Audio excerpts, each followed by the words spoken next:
여러분 안녕하십니까? 뉴스가 있는 저녁 변상욱입니다. 오늘부터 코로나19 관련 사회적 거리두기가 1단계로 조정됐습니다. 완화 첫날인 오늘 0시 기준으로 신규 확진자는 98명입니다. 휴일 다음이라 월요일은 적게 나오는 편인데 거의 100명에 이르고 있어서 당국은 크게 우려하고 있습니다. 아직도 코로나19 바이러스는 곳곳에 잠복해 있고 집단 감염은 언제 곧 터질 수 있습니다. 기준이 완화될수록 더 철저한 방역 실천이 필요합니다.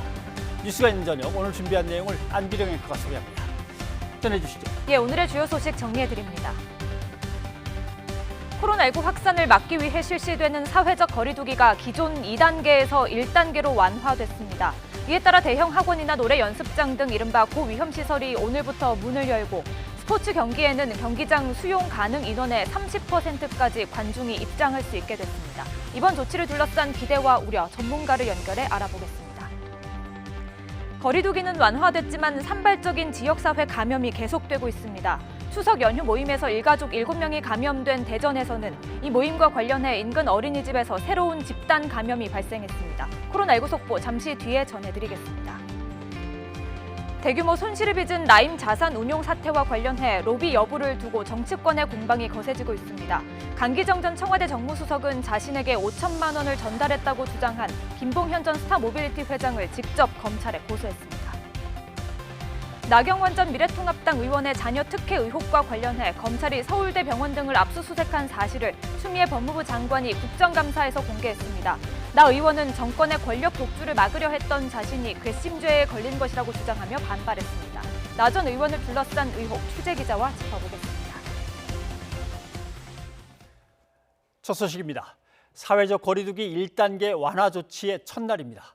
실내 집단운동시설과 뷔페 등 한동안 운영을 중단했던 10개의 고위험 시설이 영업을 재개했습니다. 시설들은 어렵사리 문을 연 만큼 방역 수칙을 철저히 지키겠다고 다짐하고 있습니다. 김우준 기자가 보도합니다.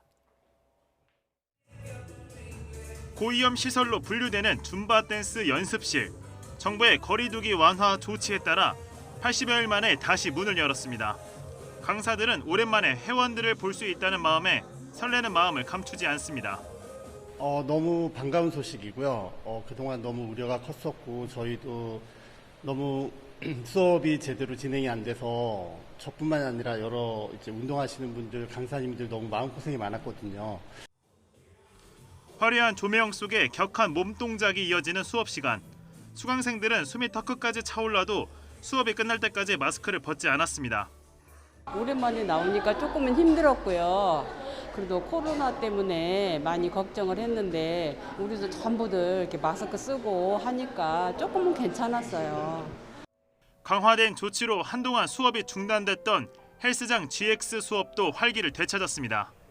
한 달 넘게 수업을 중단했던 헬스장 GX 시설 내부 모습입니다. 사회적 거리두기 완화 조치에 따라서 중단됐던 수업들이 다시 운영을 재개했습니다. 어렵게 재개한 수업인 만큼 방역 수칙 준수에 전력을 기울이고 있습니다.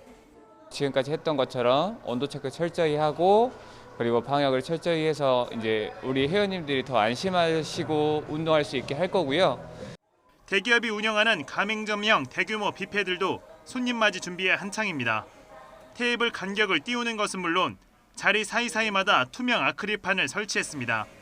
식기류도 일회용품으로 바꾸는 등 혹시 모를 감염의 위험성을 철저하게 대비하겠다는 방침입니다. 오랜만에 찾아주시는 고객 여러분들께서 불편하거나 불안해하시지 않도록 위생과 방역 측면에서 만전을 기해 운영할 계획입니다. 장기간 이어진 휴업으로 준비가 덜 돼 곧바로 문을 열지 못한 뷔페 식당도 있습니다. 오픈 준비하는데도 일단 시간이 좀 걸리고요. 또 여태까지 쉰 기간이 있다 보니까 아무래도 저희가 매출을 회복하는데 시간이 좀 오래 걸리지 않을까 생각하고 있습니다. 서울시는 여의도, 뚝섬, 반포 한강공원의 접근 통제를 한 달여 만에 해제했습니다. YTN 김우준입니다. 사회적 거리두기가 1단계로 완화되면서 300인 이상 대형 학원들도 55일 만에 문을 열었습니다. 학원가는 오랜만에 활기가 돌았지만 얼마 남지 않은 수능 시험에 긴장하며 방역을 강화하고 있습니다. 김지환 기자가 현장 취재했습니다. 아침 7시 30분. 마스크를 쓴 수험생들이 하나둘씩 학원으로 들어섭니다. 출석 체크를 하고 손 소독을 마친 뒤 발열 검사도 받고 나서야 강의실로 향합니다. 발열 체크하겠습니다. 35.8.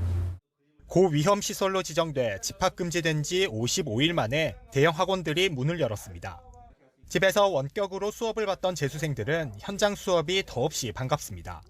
집에서 혼자서 공부를 할 때는 아무래도 학원에서 공부하는 것보다 효율이 떨어져서 고민이 많았는데 다시 나오게 되니까 좀 안도가 되기도 하고 남은 기간 동안 열심히 해야겠다는 생각을 많이 하면서 나왔던 것 같아요. 하지만 감염에 대한 불안감도 가시진 않습니다. 완벽하게 완화된 것도 아니고 그래서 다시 막힐까 봐 걱정되긴 해요. 단체 감염되고 그럴 것 같아가지고.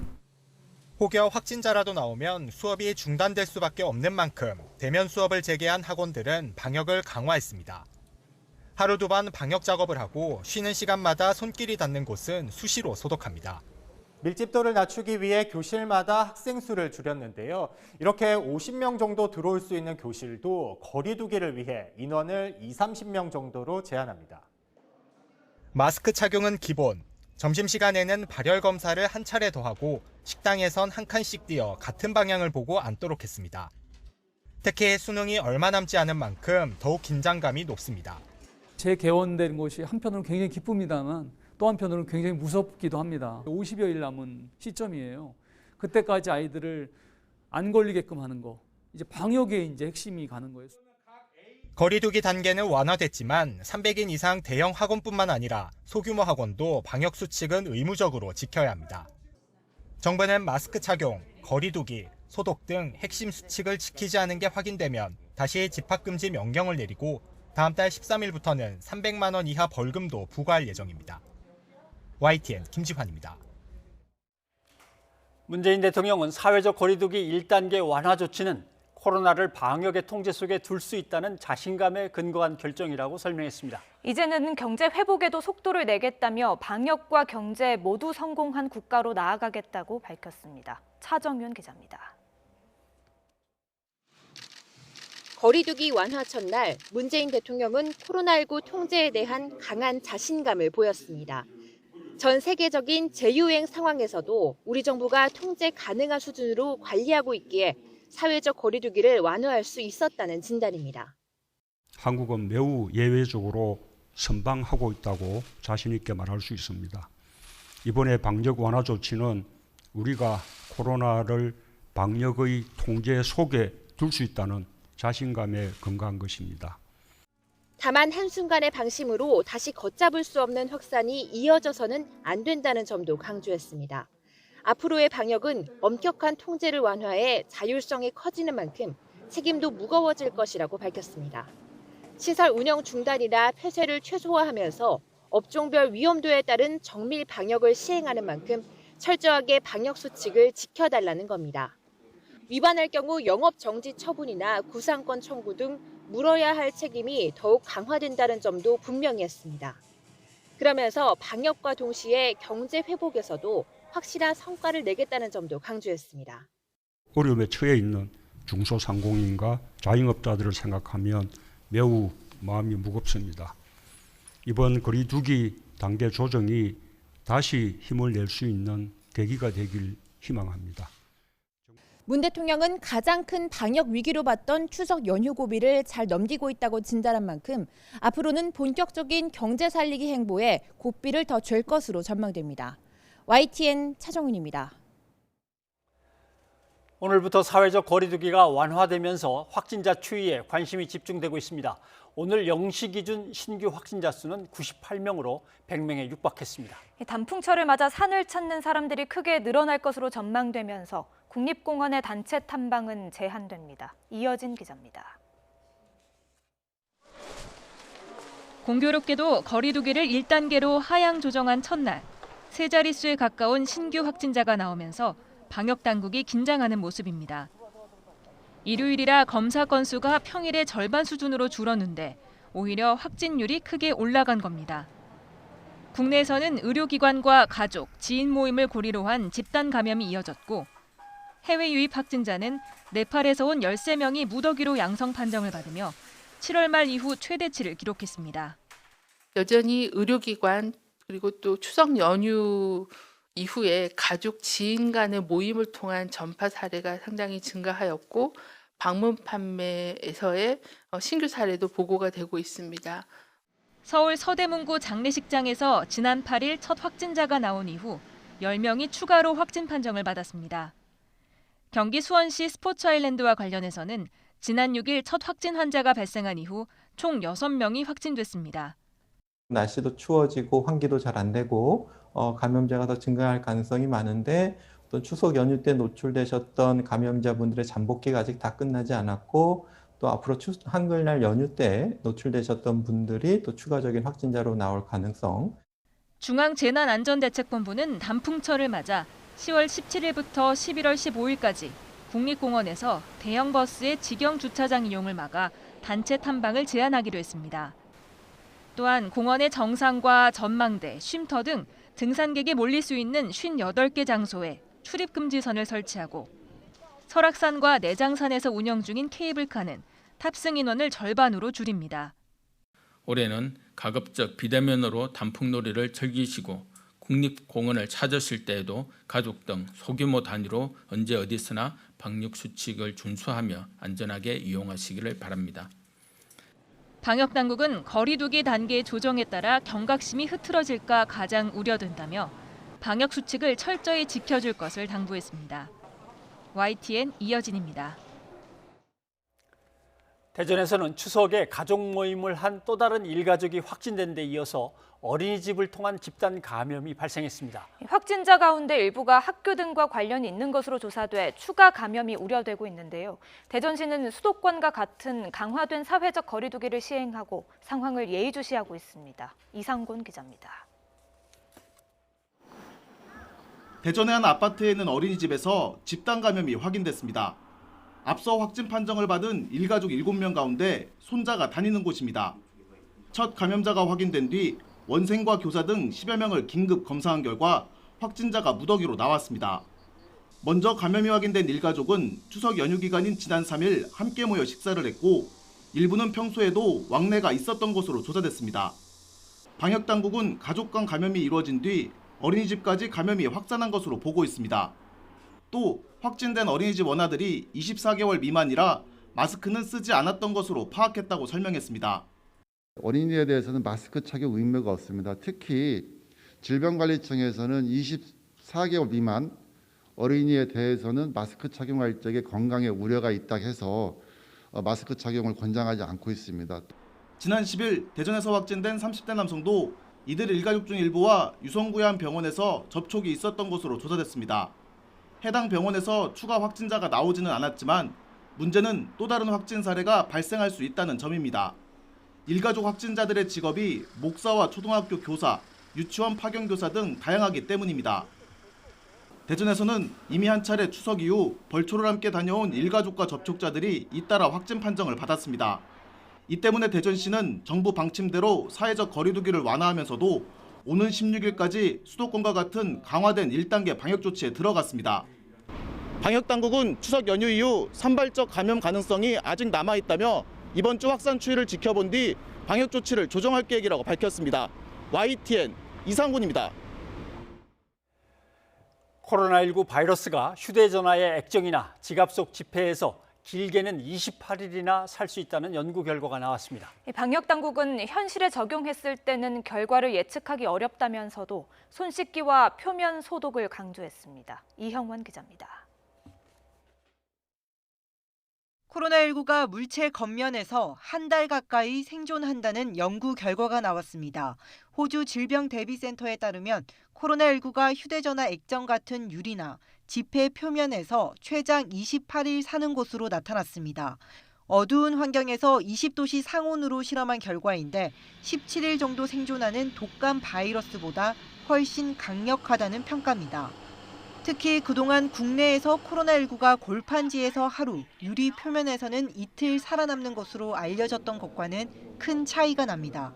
한 9시간 정도까지는 피부에서 생존하고 그게 진짜 현실에 적용됐을 때는 어떤 결과가 나올지는 좀 정확하게 예상하기는 어렵습니다.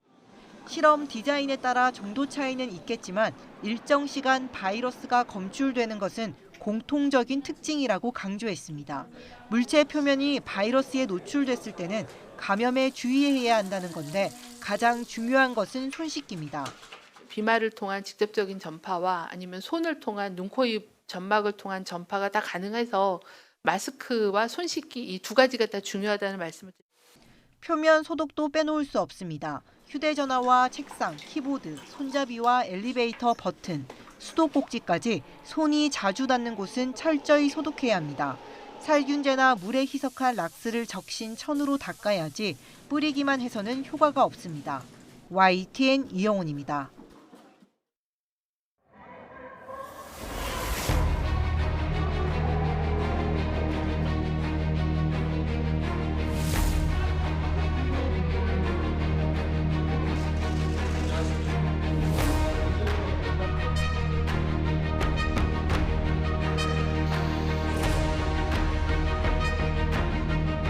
앞으로 8일간 정부는 방역의 배수진을 치고 모든 총력을 다하여 수도권의 확산세를 진정시켜 나갈 것입니다.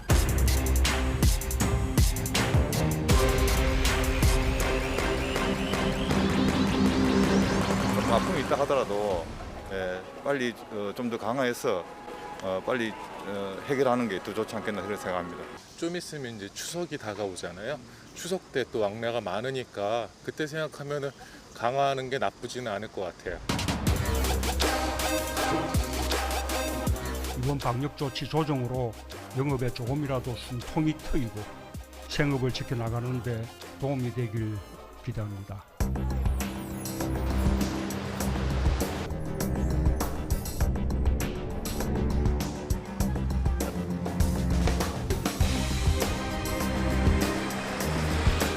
(9월 28일부터 10월 11일까지) 2주간은 추석 특별 방역 기간이 예정되어 있습니다.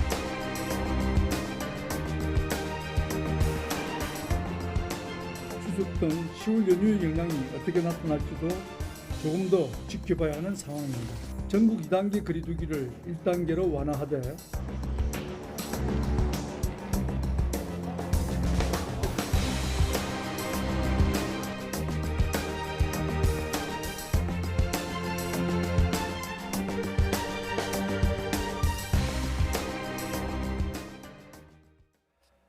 오늘부터 사회적 거리두기가 1단계로 전환됐습니다. 이를 두고 적절한 조치라는 의견, 또 성급한 조치라는 의견 갈리고 있습니다. 이에 대해서 전문가들의 입장을 들어보겠습니다. 먼저 질병관리본부장을 지낸 정기석 한림대 의대 교수를 연결해보죠. 교수님 안녕하십니까? 네, 안녕하십니까? 네, 이쯤에서 낮추는 게 맞긴 맞습니까? 어떻습니까? 네, 저는 이제 낮출 때가 됐다고 생각을 합니다. 왜냐하면 지금 8월 14일 날 우리가 2차 수도권 대유행을 겪은 이후로 벌써 2달째가 돼가고 있고요. 예. 예상대로 지금 전체적으로 수도권을 제외한 데서는 거의 발생이 미미한 편이고 수도권에서도 계속 안정세를 보이는 편이라고 볼 수 있거든요. 그래서 지금 한번 낮춰가지고 경제에도 조금 활력을 일으키고 사람들도 또 다른 준비를 할 수 있는 그런 시간을 좀 준다면 저는 지금이 낮춰도 될 시기라고 생각하고요. 다만 이제 경범을 날리는 분들은 항상 이제 이렇게 가둬주면 좋기는 하겠죠. 그러나 이런 식으로 해서 계속 간다는 것은 너무나 피로도가 축적되는 것이기 때문에 낮추는 건 좋은데 다만 우리가 이제 정해야 되는 그 수칙들, 그다음에 또 행정력이 발휘돼야 되는 그런 부분들 이런 거에 대해서는 좀 그 행정관청에서도 각 지자체별로 좀 철저하게 지킬 것을 지키는 규제는 강하게 하는 그런 그 행정은 필요하다 이렇게 보는 것입니다. 네. 그런데 이제 주말 오후에 아무래도 거리두기가 완화될 것 같다라는 얘기가 나돌고 일요일을 보내면서 분위기가 좀 풀리고 하더니 오늘 98명이 나왔습니다. 신규 확진자가 거의 100명이라고 봐야 될 것 같고 또 경로를 알 수 없는 불투명한 감염도 아직은 기준보다 좀 많은 것 같고 좀 어려운 거 아닙니까 이런 건? 예, 그래서 이 전체적으로는 추세가 중요한 것이지 뭐 한 번, 두 번 올라가고 내려간다고 해서 일희일비할 건 없다고 보는 것이고요.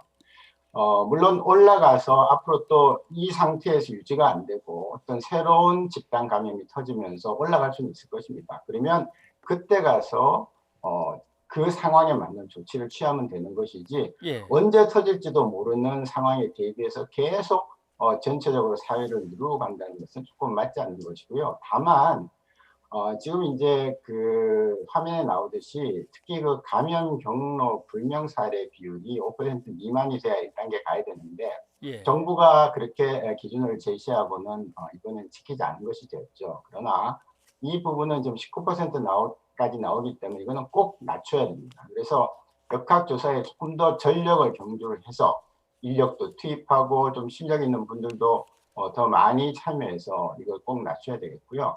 나머지 지금 1일 확진자 50명 미만이라는 것은 전국을 상대로 지금 하는 것이기 때문에 이거는 조금 그 기준을 바꿔야 될 겁니다. 사실은 뭐 50명 그 자체가 어떤 과학적인 기준이 있는 것이 아니기 때문에 특정 지역에 뭐 30명에서 30명 각 지역별로 역학조사와 의료가 감당할 수 있는 숫자를 이제는 10달 했으니 다 알았습니다. 그러니까 그 숫자를 임의로 정하고 거기에 안 맞으면 단계를 올리고 내리고 하는 것을 해야 되겠다라는 것이고 방역 막량 80%라는 것은 뭐 사실 저는 그렇게 뭐 중요한 판단 지표는 아니라고 생각하기 때문에 결국은 그 감염 원인을 모르는 현재 조사 중인 환자의 비율을 좀 더 적극적으로 낮춰서 최소한 10%까지는 좀 낮춰주는 노력이 같이 간다면 지금 상태에서 1단계로 내린 것은 문제는 없을 거라고 보고요. 실제로 지금 1단계로 내렸대지만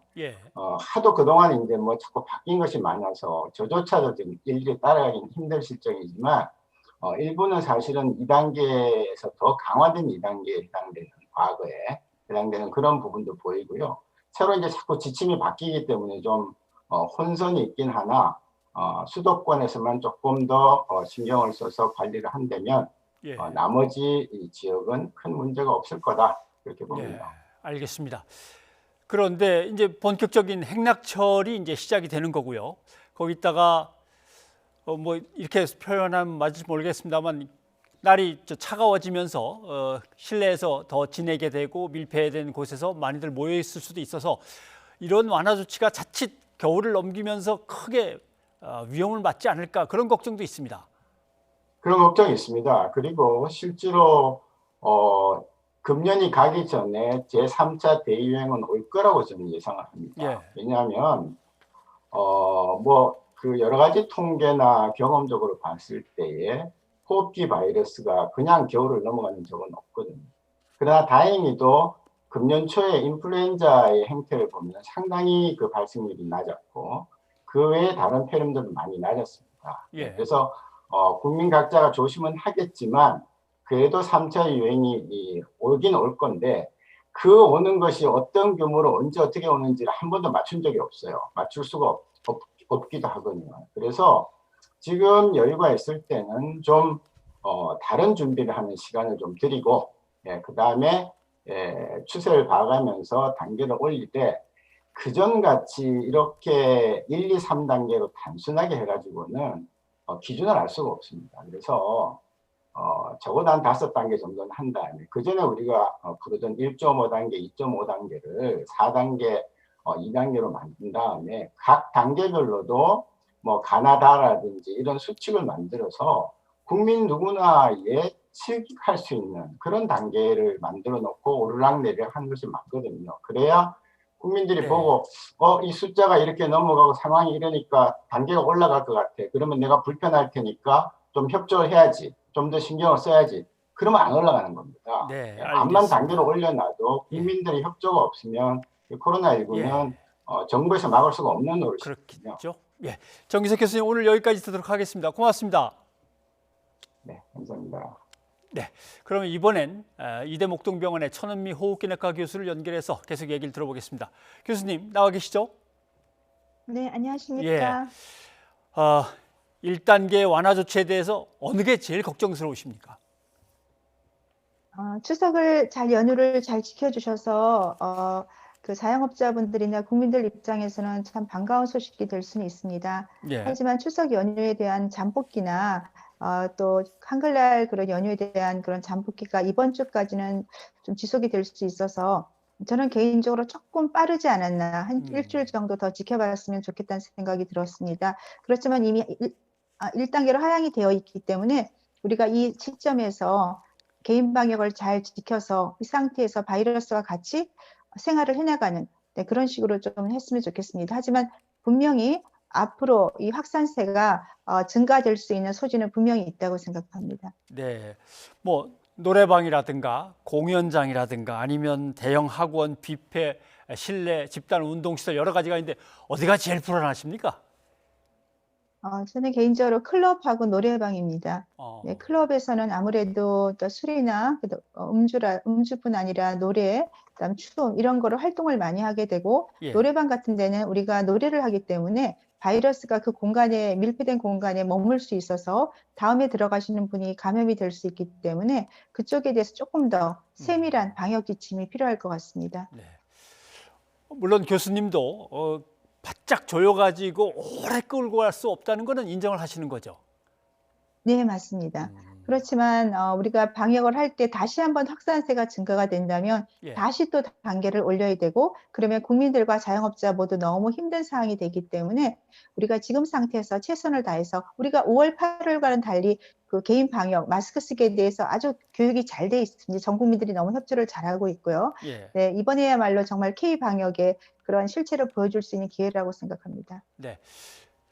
저희가 이제 피부로 조금 느끼는 막연한 얘기긴 합니다만은 뭔가 이렇게 2단계 조치 또는 2.5단계 조치 이렇게 강화해서 쭉 가다 보면 좀 길어지면은 시민들도 점점 이렇게 경각심이 떨어지는 것 같은 느낌은 드는데 실제로 방역 현장에서 보시기도 그렇습니까?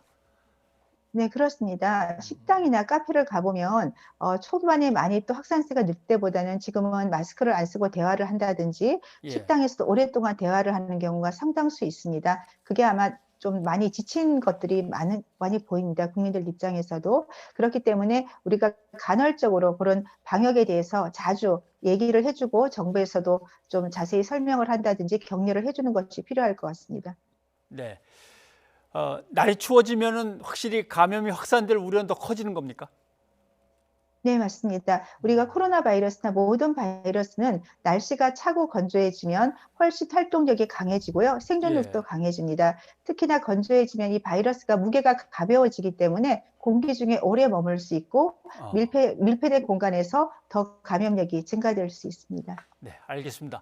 아무튼 제한 조치가 완화되면 완화될수록 개인의 방역 실천은 더 엄격해져야겠다는 생각을 하게 되는군요. 천은미 교수님 고맙습니다. 네, 감사합니다.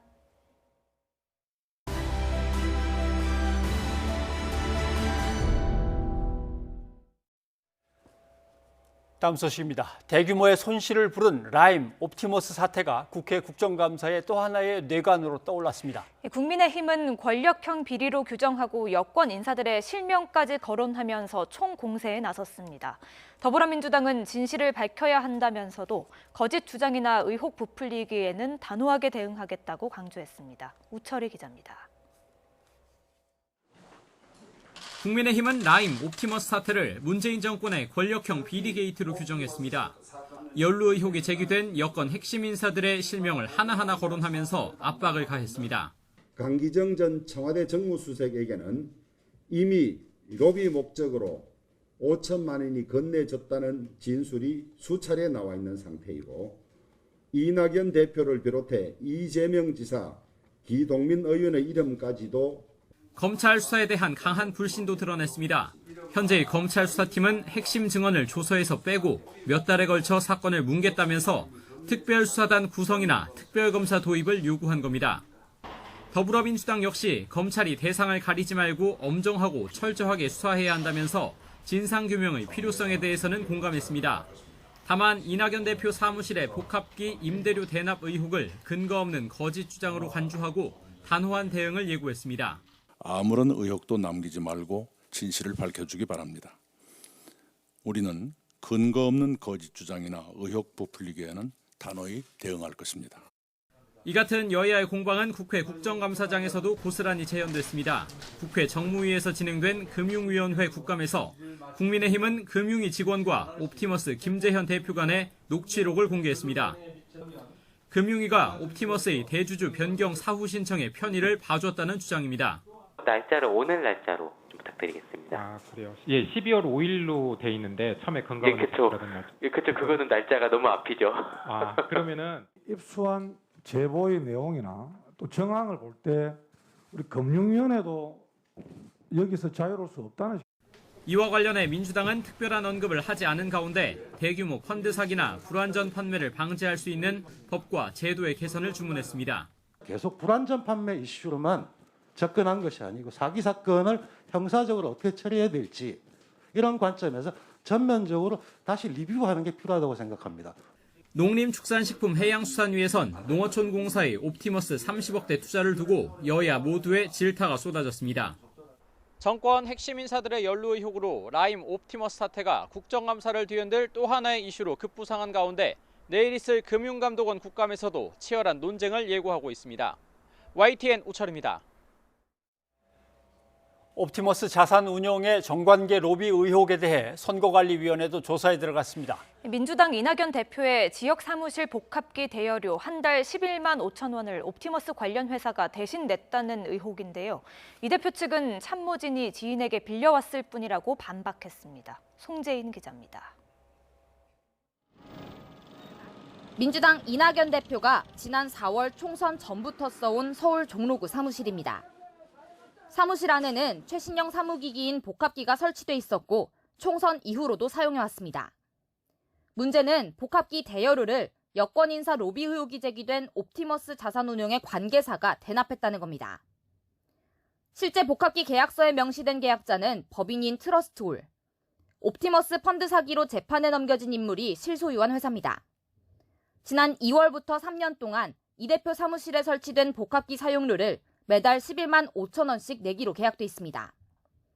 의혹 제기 뒤 이 대표 측은 참모진이 지인에게 빌려왔을 뿐 트러스트홀과 관계가 있는지 몰랐다고 즉각 해명했습니다. 하지만 옵티머스 관계사가 대납한 사실만으로도 정치자금법 위반 가능성이 있습니다. 선관위도 사실관계 확인에 나섰습니다. 법인의 정치자금 기부 자체가 금지된 만큼 아직은 정식 조사 착수까지는 아니더라도 사실관계를 파악할 필요가 있다고 본 겁니다. 집권여당 대표이자 대선 유력주자의 연루 의혹이 불거지면서 국민의힘은 공세를 더욱 강화하고 있습니다.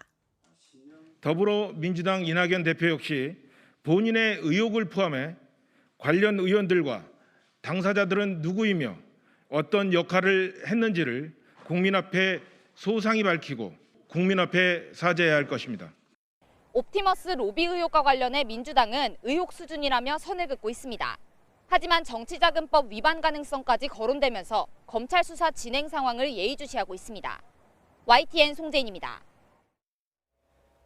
스타모빌리티로부터 청탁을 받았다는 의혹이 제기된 강기정 전 청와대 정무수석이 김봉현 전 스타모빌리티 회장을 직접 검찰에 고소했습니다. 강 전 수석은 김 전 회장이 로비 목적으로 5천만 원을 전달했다는 주장은 허위라며 자신은 이런 한 푼 받지 않았고 청탁도 없었다고 반박했습니다. 김경수 기자입니다.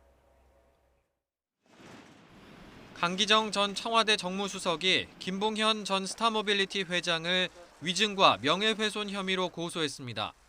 직접 검찰에 고소장을 내려온 강 전 수석은 자신에게 5천만 원을 전달했다는 김 전 회장의 거짓 진술 때문에 자신이 파렴치범이 됐다며 법적 대응 배경을 설명했습니다. 청와대에서 한두 푼도 아닌 5천만 원을 받는다. 청와대는 그렇게 생겨 있지 않습니다. 당연히 금품 1원 한 장 받은 적이 없다는 것을 다시 한번 밝힙니다. 강 전 수석은 김 전 회장이 5천만 원을 주었다고 지목한 스타모빌리티 이모 전 대표를 만난 건 사실이지만 청탁이나 금품을 받은 사실은 없다고 강조했습니다. 당시 회사 운영에 어려움을 겪고 있다는 이 전 대표에게 금융감독기구에 자진 검사를 받으라고 조언한 게 전부였다는 겁니다. 도움 요청을 전달하거나 또는 그걸 해소하기 위해서 어떤 전 정무위원회 국회의원으로서 또 정무수석으로서 어떤 노력도 하지 않았다는 것을 다시 한번 말씀드리고 앞서 김봉현 전 회장은 이 전 대표의 재판에 나와 지난해 7월 5천만 원을 이 전 대표에게 건넸다고 진술했습니다. 또 이 전 대표가 강기정 수석을 만나는 데 필요하다고 말해 돈을 줬고 이 돈이 전부는 아니어도 강 전 수석에게 전달된 것으로 알았다고 주장했습니다. 김 전 회장이 거짓말을 한 것인지 중간에서 이른바 배달 사고가 난 것인지 아니면 실제로 돈이 전달됐는데 강 전 수석이 허위 반박을 한 것인지 진실은 검찰 수사를 통해 밝혀질 전망입니다. YTN 김경수입니다. 추미애 법무부 장관은 아들 군복무 특혜 논란과 관련해 국회 국정감사에서 국민께 심려를 끼쳐 송구하다고 밝혔습니다. 다만 공세를 이어간 국민의힘 의원들에게는 한치도 물러서지 않았고 장편 소설을 쓰려고 한 것 아니냐며 반박하기도 했습니다. 국회 법사위 국정감사에서 나온 발언들 함께 보시죠. 비록 정치 공세를 당했다 할지라도 제 아들 문제로 국민들께 오랜 기간 심려를 끼친 점에 대해서는 거듭 송구하게 생각합니다. 거짓이 사실이 되지는 않는 거 아니에요. 덮어달라고 한 바가 없습니다. 있는 그대로면 됩니다. 참 대단합니다. 네, 지금 대단합니다. 제가 지금 참 대단한 양반이에요. 네, 대단하십니다. 정말. 의원님도 위법 불법이 있을 수 없는 그러니까요. 간단한 사건인데 이걸 크게 키우려고 하고 언론이 가세하고 야당이 이걸 증폭시켜온 여러 가지 9달간의 그런 전말을 생각해 보면 정말 이건 장편 소설을 쓰려고 했구나. 또 소설. 오늘 법무부 국정감사에서는 나경원 전 미래통합당 의원 자녀의 특혜 의혹 수사에 대한 얘기도 나왔습니다. 추미애 법무부 장관은 검찰이 관련 기관에 대해 압수수색한 사실도 공개했는데요. 이현아 기자와 알아보겠습니다. 네, 자 이현아 기자. 네. 국정감사에서 나경원 전 의원 자녀 특혜 의혹에 대한 이제 수사 얘기가 나왔습니다.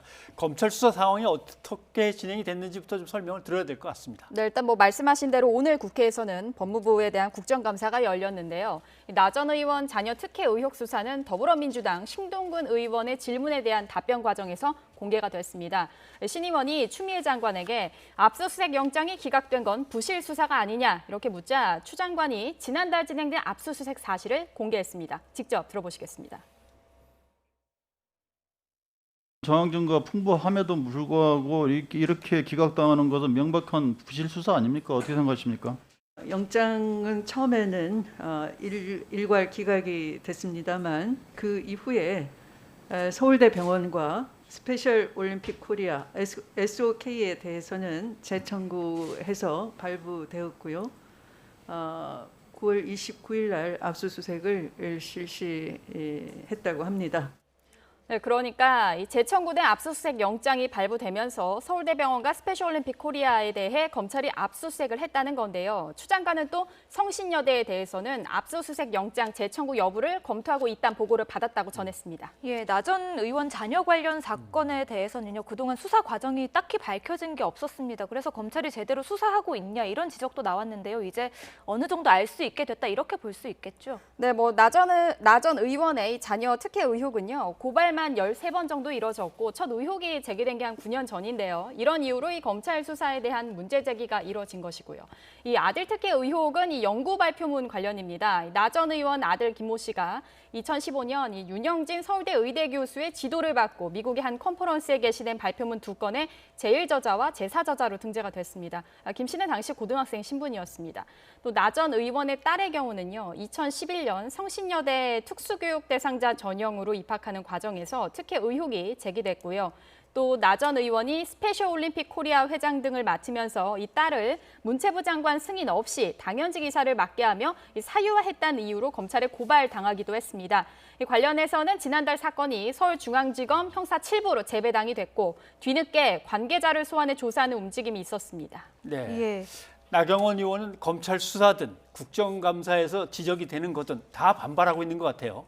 네, 그렇습니다. 일단 당사자인 나 전 의원은 강하게 반발하고 있는데요. 나 전 의원 자신의 SNS를 통해서 민주당 최고위원인 신동근 의원까지 나서서 수사 가이드라인을 제시하는 것이라고 비판했습니다. 또 자신의 정권 독주를 막으려다 괘씸죄에 걸린 것이라며 정치 복수라고 주장하기도 했는데요.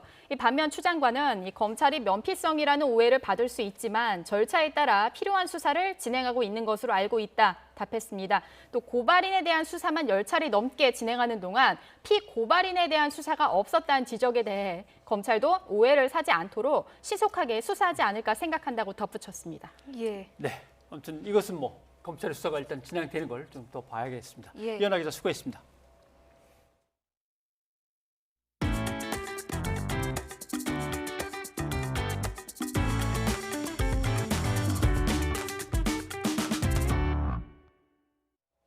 북한 김정은 국무위원장은 집단체조 공연을 관람하고 열병식 관계자들과 사진을 찍는 등 당 창건 75주년 경축 분위기를 이어가며 체제 결속에 주력하고 있습니다. 정부는 김 위원장이 내놓은 대남 유화 메시지에 의미를 부여하고 남북 협력에 대한 기대를 내비쳤습니다. 황혜경 기자가 보도합니다. 김정은 국무위원장이 지켜보고 15만 관객이 경기장을 가득 메운 가운데 일사불란한 공연이 펼쳐집니다. 장면마다 화려한 카드 섹션이 진행되고 불꽃놀이도 더해졌습니다. 북한이 당 창건 75주년을 기념하기 위해 기획한 예술공연 위대한 향도와 대집단 체조입니다. 10만 명가량이 동원되는 대집단 체조는 북한의 외화벌이 수단으로 광복절 등 주요 명절 계기에 외국 관광객을 대상으로 공연되기도 했지만 올해는 코로나 사태로 국경이 봉쇄되면서 이번에 처음 무대에 올랐습니다. 당에 대한 무한한 충실성을 지니고 당 창건 75돌을 대정치 축전으로 일심단결의 절대적 힘을 다시 한번 만방에 과시하는 혁명적 계기로 빛내인 사랑하는 인민들에게 따뜻한 인사를 보내시었습니다. 체제 결속과 애국심 고취에 방점을 둔 이번 공연은 일반 주민들도 관람할 수 있도록 이달 말까지 계속됩니다. 김 위원장은 수천 명에 달할 것으로 추산되는 당 창건 75주년 경축 대표들, 열병식 참가자들과 기념사진도 찍었습니다.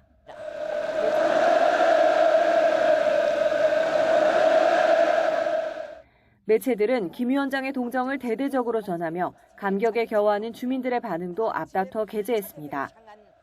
정부는 열병식을 계기로 김정은 위원장이 대남 유화 메시지를 내놓은 데 주목하고 하루빨리 남북 협력이 재개될 수 있기를 희망한다는 입장을 피력했습니다. 남쪽에서의 코로나 상황이 하루빨리 진정이 되어서 남과 북이 서로 손잡고 협력할 날이 빨리 오기를 기대합니다. 다만 아직 의문이 풀리지 않은 우리 공무원 피격 사건을 의식한 듯 현재로서는 북측에 구체적인 제안을 하거나 남북 협력을 추진할 단계는 아니라고 선을 그었습니다.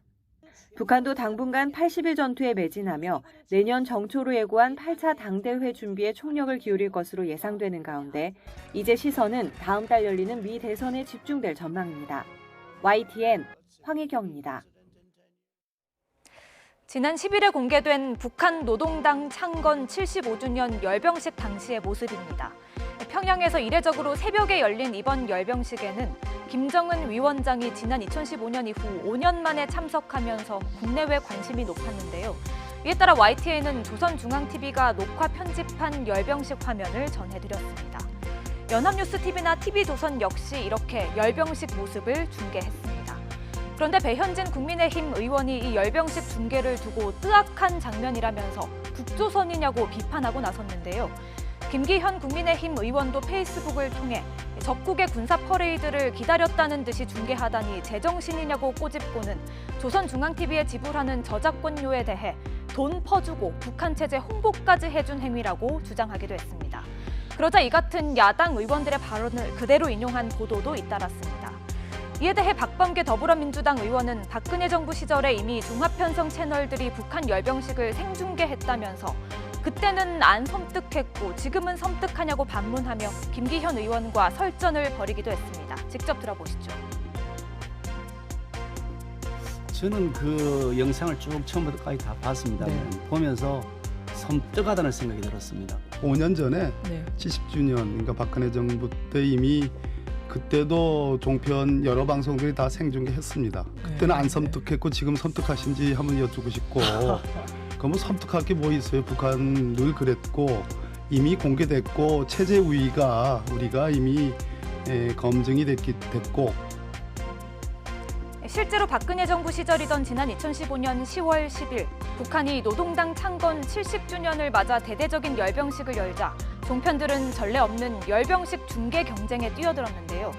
당시 TV조선과 채널A, MBN은 북한 열병식의 의미와 내용을 집중 분석하겠다며 군사 퍼레이드와 김정은 위원장의 육성 연설 등을 2시간 반가량 생중계한 바 있습니다. 심지어 채널A와 동아일보는 열병식 보도로 시청률 1위를 기록했다면서 북한 관련 뉴스에는 역시 채널A가 강했다는 기사를 내기도 했습니다. 이에 당시 누리꾼들 사이에서는 종편은 북한 없이 방송 못한다는 비아냥까지 나오기도 했죠. 북한의 열병식을 중계하는 것, 판단은 저마다 다를 수 있습니다.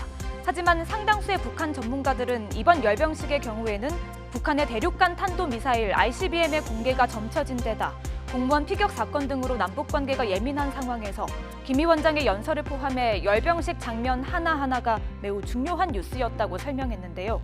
또 이번 열병식 중계로 북한에 상당한 금액을 지급한다는 주장에 대해서도 이미 지난 2008년부터 지상파와 보도 채널은 물론이고 종편들까지 북한의 영상과 저작물에 대해 저작권료 명목으로 모두 21억 원을 공탁한 상태라고 지적했습니다.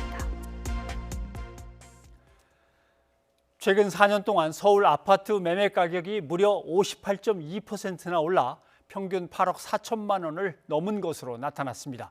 정부의 규제로 서울 강남 지역의 상승세가 주춤하자 다른 지역의 가격이 오르는 현상을 보이고 있습니다. 백준규 기자의 보도입니다. 서울 성동구에 있는 신축 아파트입니다.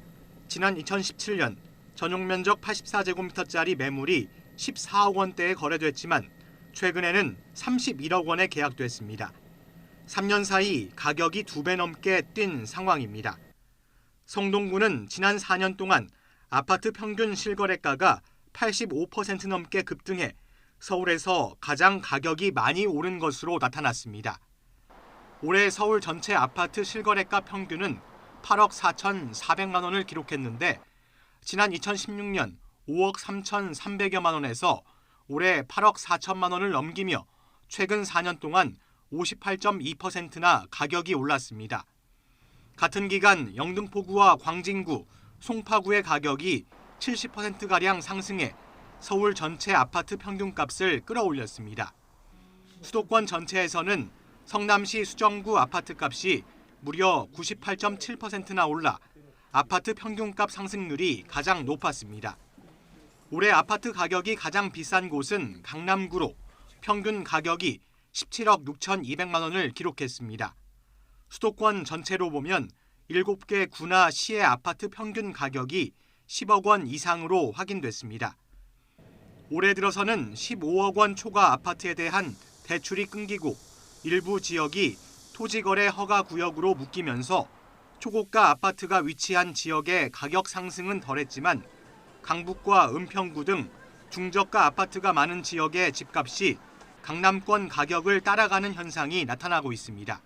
가격이 저렴하고 대출 등의 규제가 없는 중저가 상품들을 중심으로 키 맞추기 현상이 나타나면서 서울의 주요 부도심, 수도권의 핵심 지역까지 아파트 가격이 치솟고 있는 상태입니다. 저금리 기조 속에 정책이나 가격 안정에 대한 신뢰를 가지지 못한 수요자들이 많은 상황이라 당분간 서울 부동산 매매 시장은 관망세 속에 파는 사람과 사려는 사람의 눈치 싸움이 이어질 것으로 보입니다. YTN 백종규입니다. 장관님 내년 1월에 이사하신다면서요? 전세 구하셨어요? 아니 못 구했습니다 아직. 지금 전 국민이 우리 장관님 전세집 구할 건지에 관심이 가 있습니다. 마포구 염리동에 매물이 3개밖에 없고 가격이 1년 동안 2억 5천이 올랐다는데 잘 되시길 바랍니다. 네, 영상에서 보셨듯이 경제정책을 총괄하는 컨트롤타워의 수장 홍남기 부총리도 전세난을 피해가지 못하고 있습니다. 치솟는 전세값 언제쯤이면 잡힐 수 있을까? 건국대학교 최백은 교수와 함께 전세값 얘기부터 좀 해보겠습니다. 어서 오십시오. 네, 안녕하세요. 예. 네. 경제부총리가 못 구하면 뭐 나머지 사람이야 볼 것도 없는 거 아닌가 하는 생각도 드는데 마용성이군요. 마포, 용산, 역시 성동 그쪽이니까 더 어렵긴 더 어렵겠죠. 그쪽만 그런 것 같지는 않고요. 예. 서울 대다수 지역이 지금 그런 상황인 것 같습니다. 뭐 심지어는 그러니까 뭐 수도권 주변 지역도 그런 것 같고요. 예. 저는 근데 이게 그 자초한 측면이 있다고 봐요. 정부 정책에서. 예. 그러니까 우리가 흔히 첫 단추 잘못 끼면은 예. 계속해서 어긋나듯이요. 그러니까 우리가 한번 되돌아보게 되면요, 문재인 정부가 처음 출범할 때 이제 가계부채 총량제라는 개념을 도입하겠다 했었거든요. 예. 그래서 이제 가처분 소득 대비 한 150%에서 통제를 하겠다 했는데 지금 올해 2분기 기준으로 해가지고 지금 이미 한 165%가 넘어섰습니다. 사실상 실패한 거죠. 예. 근데 이게 초창기에는 그래도 가계부채 속도 증가율을 좀 낮췄었어요. 근데 지난해 이제 갑자기 또 확 올랐습니다. 예. 그 이유가 뭐냐면 작년에 굉장히 이제 부동산 시장이 뜨겁게 달아올랐잖아요. 그렇죠? 그때 이제 뭐냐면 그때 상황을 우리가 복기를 해보면요, 굉장히 금리도 낮았었고 유동성이 풍부한 상황이란 말이에요. 그러면 그 상황 속에서 정부가 어쨌든 간에 또 다주택자에 대한 개진 세제 혜택도 주고 이러다 보니까 그렇죠. 집값을 어쨌든 간에 인상시키는데 소위 부채질을 좀 한 측면이 있죠. 환경도 그런데다가요. 그럼 그런 상황 속에서 소위 말해서 이제 그러니까 집값이 오르다 보니까 원성이 높아지고 원성이 높아지다 보니까 뒤늦게 이제 계속해서 규제 조치를 나오면서 올해 이제 하반기 이제 7월달, 8월달에 이제 좀 이제 그나마 이제 센 이제 규제 조치가 좀 이제 나온 거잖아요. 세제 강화가요. 예. 나오면서 이제 그러니까 시장에 어쨌든 간에 이 거래는 굉장히 위축될 수밖에 없고요. 위축되는 상황 속에서 사람들은 아무래도 이제 그러니까는 매수하려는 것보다는 예. 좀 기다리려고 하는 심리가 갈 수밖에 없고요. 그런 상황 속에서는 아무래도 전세 수요가 증가할 수밖에 없죠. 증가할 수밖에 없는데 문제는 그러니까 초창기예요. 초창기에 그러니까 다주택자들을 그러니까 세제를 강화해가지고 네. 다주택자들이 집을 내놓게 하면서 동시에 뭐냐면은 소위 말해서 공공임대주택을 많이 같이 병행적으로 했어야 되는 거예요. 그래야지만요. 어차피 주택 시장을 잡게 되면요, 매수세가 줄어들게 되면 어차피 전세 시장에 그러니까 이게 수요가 증가할 수밖에 없잖아요. 네. 사람들이 그러니까는 매수 타이밍을 좀 늦출 수밖에 없으니까요.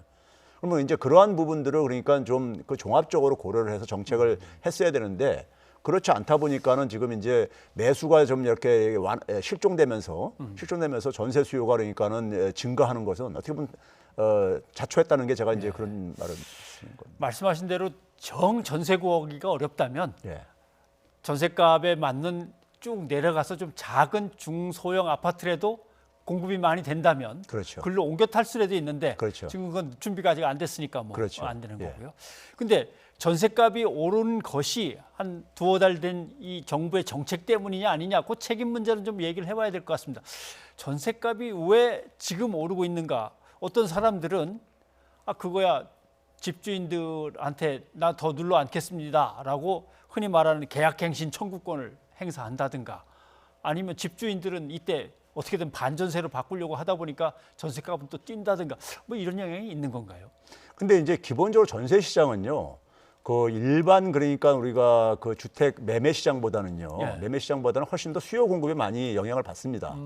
그러니까 지금 수요가 공급을 좀 압도하고 있다는 거예요. 그러니까 쉽게 얘기하면요. 예. 그러면 그 수요자 중에 상당 부분은 과거에는 주택 매수에 그러니까 뛰어들었던 이제 이런 사람들이 이제는 그러니까 주택 매수를 좀 이제 그러니까 기다리려고 하는 심리가 거되고요. 예. 그리고 이제 그런 상황 속에서 조금만 이제 그러니까 이게 이 물량에 있어서 조절이 안 되게 되면요. 예. 자연히 그러니까는 뭐 그 압박이 크게 작용할 수밖에 없는 것이고요. 그러면 이제 그 차원 속에서 지금 그러니까 단기적으로는 이런 상황이 지금 뭐 8월 달부터 이제 사실 그러니까 이 거래가 지금 이제 음출이 들기 시작하고 있거든요. 매매 시장에 있어서요. 그러니까 그 시장부터 해가지고 또 이제 가을에 어쨌든 간에 또 이사철이기도 하고 그러다 보니까는 이게 맞물려 가지고 당분간은 그러니까 전세 시장, 그다음에 월세 시장이 그러니까는 좀 이 압박이 좀 증가할 수밖에 없다고 저는 보고 있습니다. 예. 이제 최 교수님하고 국가 재정, 국가 부채 얘기 예. 많이 했습니다만은 사실 국가 부채는 컨트롤할 수 있는 범위 안에 있는 거니까 예. 큰 문제는 없는 예. 거는 누가 봐도 뻔한데 예. 가계 부채 예. 이런 건 이제 정말 힘들다, 예. 어려워지고 있다 이제 이 얘기를 흔히 하거든요. 예. 그런데 지금 한국은행 발표를 보면 국내 은행들이 신용을 어떻게든 유지하려고 위험해지기 전에 대출을 줄이려고 하는 것 같은데 이렇게 되면 전세 구하기, 전세 대출하기 정말 어려워지는 거 아닙니까? 그렇죠. 저는 지금 있잖아요. 우리가 또 한 가지 주목해야 될 게 지금 4분기 들어오면서 굉장히 지금 우리가 여러 나쁜 변수들이 지금 이렇게 우리가 부상들을 하고 있습니다. 대표적인 게 저는 이제 많은 사람들이 지금 주목을 안 하고 있는데 지금 미국의 대선이 있잖아요. 예. 대선에서 지금 트럼프가 대선의 불복이 굉장히 현실화될 가능성이 높아지고 있습니다. 근데 이 대선의 불복이 현실화됐을 경우에요. 예. 금융시장에 던져주는 충격이 굉장히 클 수밖에 없습니다. 어허. 거기다가 뭐냐면은 지금 영국의 노딜 브렉시트도 지금 이제 연말에 지금 이제 거의 이제 그러니까 현실화될 가능성이 높다는 이런 예측들이 나오고 있는 상황이고요. 예. 세계 도처에서 지금 굉장히 악재들이 지금 굉장히 많이 기다리고 있는 상황이에요. 예. 그러면 미국의 금융시장이 만약에 충격을 받을 때니까 그게 우리나라에도 전염이 될 수밖에 없는 것이고요.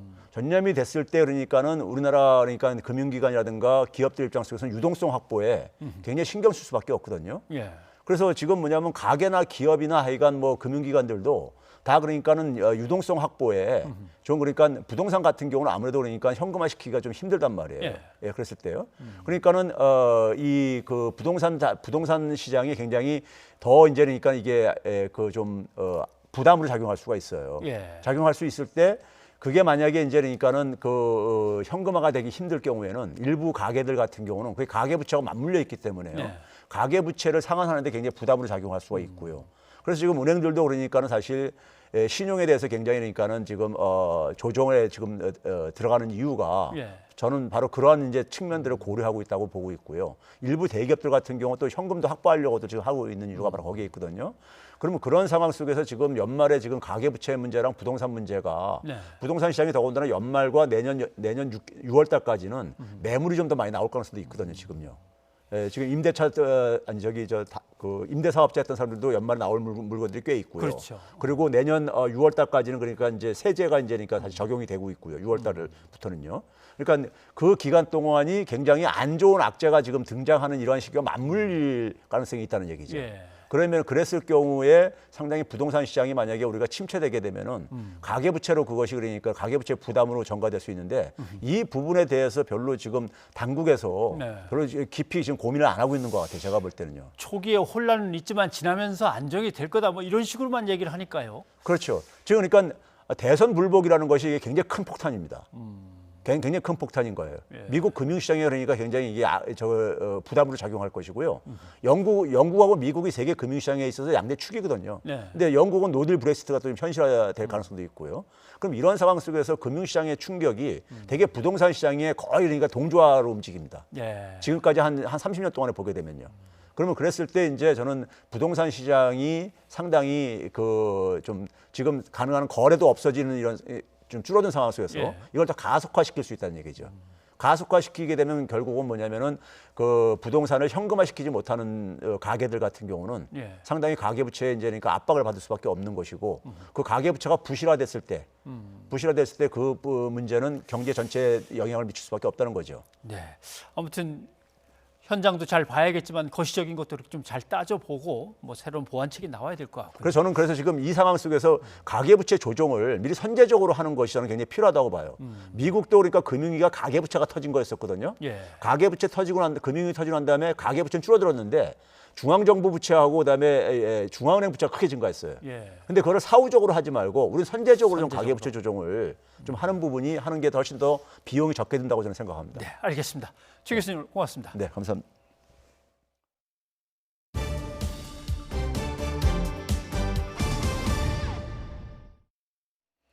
국내에서 아프리카 돼지 열병이 1년 만에 다시 발생하면서 방역에 비상이 걸렸습니다. 강원도 화천의 농장 2곳 외에 추가 확진은 나오지 않았지만 방역 당국은 긴장의 끈을 놓지 않고 있습니다. 송세혁 기자입니다. 아프리카 돼지열병이 발생한 강원도 화천의 돼지 사육 농장입니다. 출입 통제선이 설치된 농가 안에서 굴착기가 돼지 매몰 처분 작업을 벌입니다.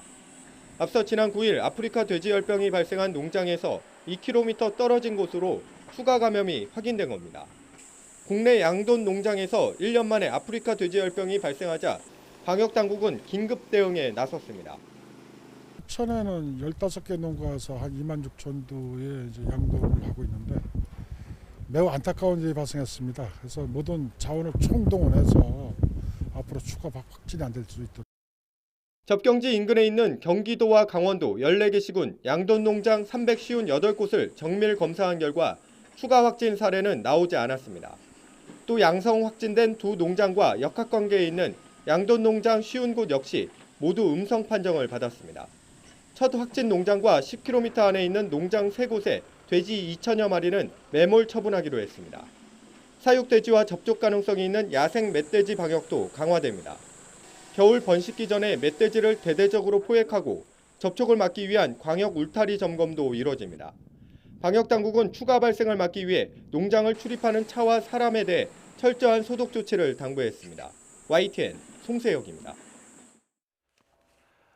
우리나라 GDP 성장률 전망에 대한 글로벌 투자은행 9곳이 새로운 전망치를 내놨는데 그걸 모아서 평균을 낸 겁니다. 보니까 한국 성장률이 마이너스 1.4%로 떨어졌습니다. 8월 달에 낸 게 마이너스 0.9니까 0.5%포인트가 뚝 떨어져 버린 겁니다. 물론 이래도 다른 나라보다 훨씬 성적이 좋긴 합니다. 그리고 우리는 지금 수출도 꽤 잘 버티고 있는 중이긴 합니다. 노무라 쪽에서 또 홍콩 쪽에서 홍콩 상하이가 많이 깎았군요. 1.5나 깎았고 보니까 미국의 시티 은행이 0.7에서 마이너스 1.8 여기도 1.2나 깎고 많이 깎았는데 결국 이것은 뭐냐 하면은 지난 여름에 코로나19 수도권 집단 감염 그리고 8.15 집회로 인한 전국 확산이 경쟁 성장률을 깎아먹고 있다는 겁니다. 수출이 이렇게 잘 되는데도 우리의 GDP 성장 전망치가 뚝 떨어진 거는 코로나19 재확산 외에는 뭐 다른 이유를 찾을 수가 없을 것 같습니다. 그런데 성장률 마이너스 0.5% 깎였다. 그러면 그게 돈으로 얼마가 될까요? 한번 대충 계산을 해보겠습니다. 2019년 GDP가 1조 6,400억 달러입니다. 여기에 0.5%면 80억 달러입니다. 그러면 우리 돈으로 한 10조 원 정도 되는 거죠. 우리가 생산한 부가가치 10조 원이 그냥 코로나19 재확산으로 사라진 셈입니다. 오늘 우리는 2달 만에 사회적 거리두기 1단계로 돌아왔습니다. 코로나19의 재확산이 다시 없도록 우리 각자의 방역 실천이 절실하게 필요합니다. 변상욱의 앵커 리포트였습니다. 시청취자 여러분의 의견 소개해드립니다. 네, 거리두기 1단계로 완화됐다는 소식 전해드렸는데 2575님, 거리두기 1단계가 불안합니다. 확진자가 더 이상 많이 안 나왔으면 좋겠습니다 하고 말해주셨고요. 예, 3920님, 자영업자의 심정을 이해한다면 이번 거리두기 완화는 늦은 감이 있습니다. 생계도 걱정해야 합니다. 네, 많이들 어려우셨으니까요. 2071님, 자신의 가족, 이웃이 코로나에 확진되는 아픔을 원하지 않는다면 방역 지침 확실히 지켜야겠습니다 해주셨습니다. 예, 여기까지 여러분의 의견 소개해드렸고요. 오늘은 에디킴의 너 사용법 들려드리고 마치겠습니다. 내일 아침 서울은 올가을 들어 가장 춥다고 합니다. 다른 지역에서도 일교차가 크게 난다고 하니까요. 옷차림 따뜻하게 하시기 바랍니다. 저희는 내일 다시 찾아뵙겠습니다. 여러분 고맙습니다. 너무 지칠 때 소주 2병 들고 솔직하게 그녀 아직도 들으시오. 가끔 한 번씩 무작정 같이 떠나가시오. 다른 하늘 다른 바람 숨쉬게 해줘. 가끔 한 번씩 무작정 키스해 주시오. 이유 없이 너에게 빠진 그날처럼 잘 때는 나긋하게 조용하게 눈물 나게 말해주시오.